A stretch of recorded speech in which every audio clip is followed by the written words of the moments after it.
Bonjour, je suis Marion Milbank et je suis ravie de vous présenter un nouvel épisode des Insiders. Je reçois aujourd'hui Jean-Jacques Zwald et Christophe Omnes. Bonjour messieurs. Bonjour Marion. Bonjour Marion. Jean-Jacques, vous êtes en charge du CRC, le centre de référence cloud au sein de la direction informatique groupe. Vous êtes dans le groupe depuis 1997, ça fait déjà 23 ans.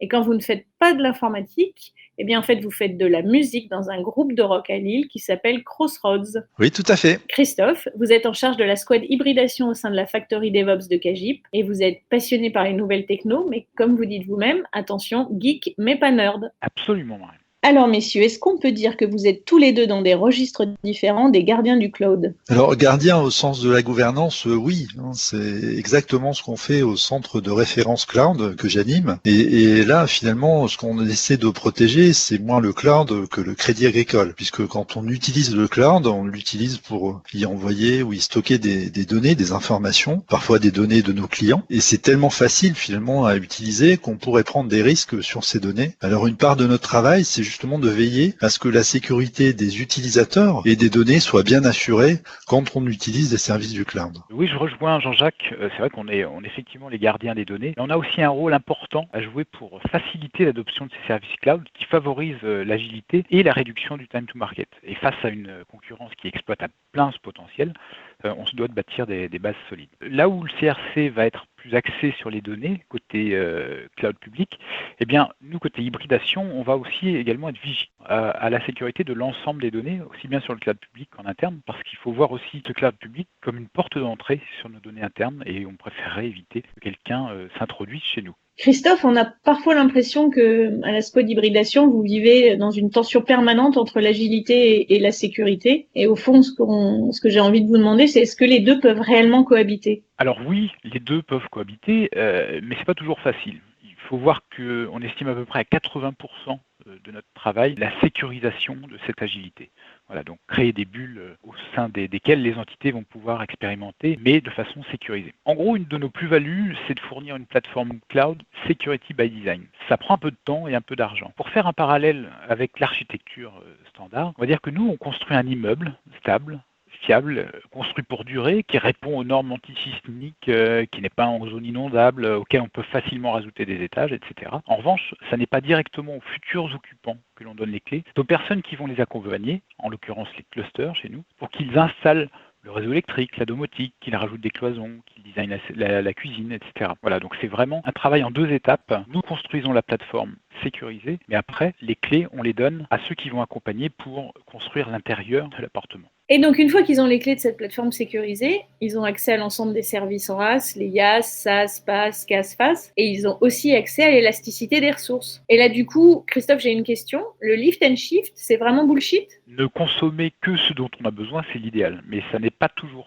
si simple et ça demande vraiment de penser cloud dès la conception. Mais après tout, prendre la décision de passer sur du cloud public, c'est aussi l'occasion de repenser et de redesigner son infrastructure et son application. Du coup, le lift and shift, c'est bullshit? Alors, c'est pas complètement bullshit, on va quand même pouvoir profiter un peu de cette élasticité, mais dans une bien moindre mesure, parce qu'on n'aura pas mis en place justement tous les mécanismes pour profiter de l'autoscaling et de tout ce que peut apporter le cloud public. Christophe, à présent, vous avez 1 minute pour nous expliquer comment on crée un lien d'hybridation sécurisé à la Factory DevOps et vous avez un objectif, ne perdre aucun auditeur. Globalement déjà, première phase, on va cadrer le besoin du projet en dimensionnement réseau par exemple, avec l'entité et avec le cluster. Et puis après, on va remplir un simple formulaire sur un portail de provisioning pour obtenir son environnement. Mais derrière, voilà à peu près tout ce qui se cache. Donc on va créer le count, on va déplacer cette count au bon endroit, on va déployer les rôles par défaut, créer les groupes Active Directory pour les habilitations, supprimer les VPC par défaut, potentiellement non sécurisés et déployés automatiquement par AWS, déployer les règles et les mécanismes de sécurité et de durcissement,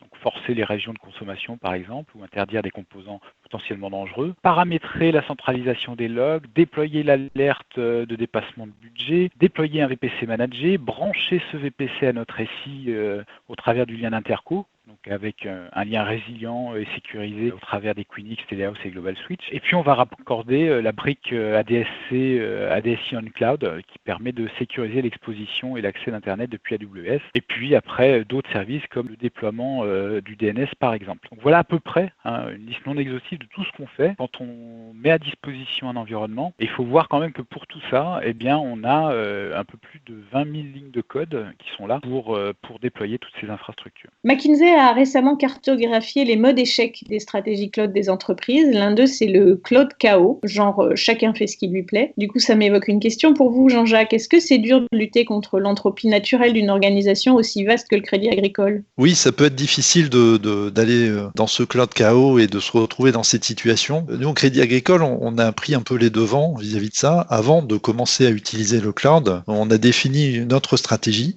Ça a été fait en 2017, fin 2017, par les DSI du groupe. Et ensuite, on a défini et mis en place un cadre d'utilisation, justement, qui évite le cloud chaos. Donc aujourd'hui, on n'est pas trop dans cette situation parce qu'on a ce cadre qui nous donne les règles à suivre. On a une méthode qui permet de ne pas se perdre en chemin quand on veut utiliser le cloud. Et c'est tout l'enjeu du CRC, du centre de référence cloud du groupe. Je dirais, le CRC, c'est un petit peu le GPS du cloud aujourd'hui au Crédit Agricole. Et vous, Christophe, est-ce que vous luttez aussi contre le cloud chaos? En fait, pour nous, la plateforme cloud hybride Kagip, elle est construite en mode security by design. Donc globalement, on oscille un peu entre une démocratie dirigée et une dictature souple, c'est-à-dire que pour tous les points chauds sécurité que nous avons identifiés, on a imposé nos règles et on ne peut pas les contourner. Par contre, pour tout le reste, tout ce qu'on n'a pas encore vu, on a aussi un peu l'œil de Moscou qui observe et analyse tout ça au travers du SOC. Jean-Jacques, si je vous dis « Alexa, il reste combien sur mon compte Crédit Agricole ?» Ça vous donne des surfroides ou pas? Alors ça, c'est un exemple typique de service que nos clients sont en droit d'attendre du Crédit Agricole, mais ça pose quand même des questions de sécurité. Pourquoi? Bien parce que Alexa, c'est un dispositif intelligent qui est connecté au cloud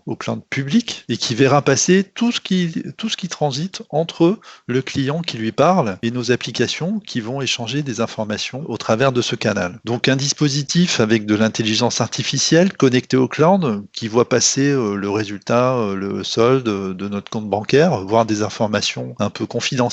Effectivement, ça peut être un peu sueur froide, mais plutôt pour le client avant le Crédit Agricole. C'est tellement particulier et nouveau qu'on en a fait un chapitre spécial dans le cadre de référence cloud dont je parlais tout à l'heure, celui des interfaces vocales. Et dans ce chapitre, on a quelques règles qui nous limitent finalement dans l'utilisation de ces dispositifs pour éviter que nos clients retrouvent des informations sur le cloud et sur Internet qu'ils ne voudraient pas y voir sans leur consentement. Jean-Jacques, j'ai encore une question pour vous, la question d'un utilisateur anonyme. En fait, quand on fait un WebEx chez vous, on a un message de mise en garde sur le fait qu'on ne peut parler de rien d'important en rapport avec la stratégie ou les données clients. Mais du coup, Jean-Jacques, on parle de quoi en WebEx? On parle de plein de choses. On peut faire avec WebEx des réunions de service, par exemple. On fait beaucoup de réunions sur les projets, des réunions de travail. On a aussi des webinars qui sont organisés pour des présentations, par exemple, de solutions ou des points d'information. Et puis, plus récemment, pendant le confinement, il y a même eu des entretiens d'embauche qui se sont réalisés par WebEx. Donc, on a beaucoup d'utilisations possibles de ces solutions audio, vidéo et chat. Mais dans certains cas, effectivement, on s'interdit de les utiliser. Pourquoi? Bien, WebEx, derrière, il y a une entreprise américaine qui s'appelle Cisco et dont on ne maîtrise pas complètement la sécurité. C'est un outil qu'ils nous offre en mode SaaS, en mode Software as a Service. Et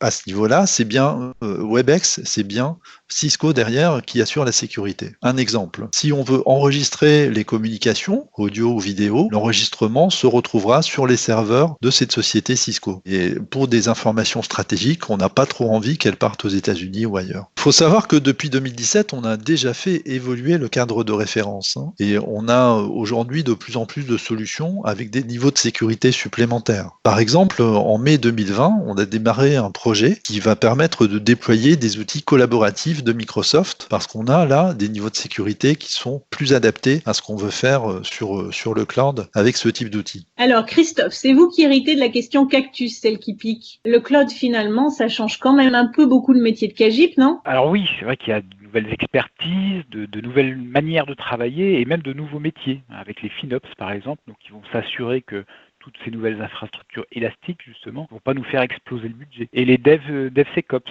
qui s'assurent qu'on n'est pas en train de créer des passoires. Mais même si on parle de nouveaux métiers, en fait, tout le monde doit être câblé pour répondre à ces problématiques pendant toutes les phases de design et d'implémentation. Mais après tout, des changements, il y en a eu tout le temps dans nos métiers. On avait des serveurs physiques, puis on a créé des serveurs virtuels, puis est arrivé le concept d'agilité, on a créé des métiers de DevOps, on a créé des couches d'abstraction supplémentaires, comme les containers, et finalement, le cloud avec tous ses services et composants. Et donc, globalement, avant, on construisait avec de gros blocs, des parpaings, des briques, et maintenant, on le fait avec des petits Legos. On a plein de formes et plein de couleurs différentes, et on compose avec. Et pour finir, Jean-Jacques, dans un monde sans contraintes, à quoi vous mesureriez la réussite de la stratégie cloud du groupe ? Pour moi, la réussite tient plutôt dans la capacité à booster la stratégie digitale du groupe. Le cloud en soi, c'est pas une fin, c'est juste un moyen, mais c'est un formidable outil pour développer justement l'agilité dans l'IT, créer des applications qui sont plutôt des applications de front office, plus sexy, plus efficaces, et en particulier à l'heure des mobiles, des applications adaptées à cet univers. Ceci dit, on n'a pas besoin de transformer toutes nos applications, on n'a pas besoin de cloudifier, pour utiliser une mauvaise expression, toutes nos applications, et je dirais même que ça serait un peu contre-productif. Beaucoup de nos applications existantes ne sont pas adaptées pour utiliser bien le cloud, comme le disait Christophe tout à l'heure, et elles n'ont simplement pas l'architecture interne pour bénéficier des avantages. Alors pourquoi finalement les porter dans le cloud alors qu'elles fonctionnent bien aujourd'hui dans leur environnement ? Là où le cloud est vraiment intéressant, c'est sur des applications interactives, ouvertes aux clients, des workflows, des applications dans lesquelles on cherchera à injecter de l'intelligence artificielle, des fameuses fonctions qui vont aller solliciter ce machine learning ou ces intelligences artificielles pour apporter plus de services et de réponses aux besoins des clients. Et toutes ces applications-là, ça représente qu'une petite partie, au final, de notre parc applicatif. Donc pour moi, la réussite du cloud, c'est au travers de cette part d'implication très adaptée, c'est vraiment de booster notre stratégie et faire en sorte que demain on soit 100% digital. Et j'ajouterais qu'une autre réussite du cloud, c'est aussi de voir comment tous ces bénéfices apportés par le cloud public sont doucement en train d'arriver en interne et vont faciliter la vie justement de ces infrastructures applications qui resteront on-premise. Merci infiniment Jean-Jacques et Christophe. Merci Marion. Merci Marion. Vous nous avez permis d'échanger sur ce sujet absolument passionnant qui devrait continuer à vous occuper pendant un bon moment. Ainsi se termine notre 4e rendez-vous des Insiders. Je vous donne rendez-vous très vite et d'ici là, prenez soin de vous.